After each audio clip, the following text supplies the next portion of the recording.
Така, само да направим едно уточнение относно тази история днеска и времето навънка.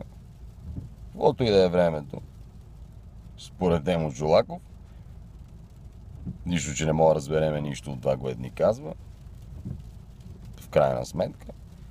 Това, че навънка е паднал малко сняг и е минус 2 градуса, не значи, че трябва да се задръстиме тук 3 часа, разбираш, и на магистралата и на това, и да закъсняваме за работа.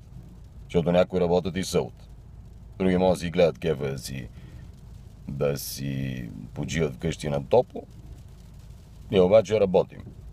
И в момента сме възпрепятствани да си вършим работата заради някой друг, който не си е свършил работата.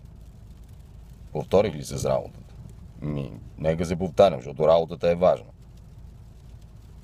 И тук, ако трябва в задръстването с мотори да се качват на моторите всички, които им се плащат за тази работа, от нашите пари, от данъците, да слагат по едно гребло и да излизат на пътя да чистят веднага.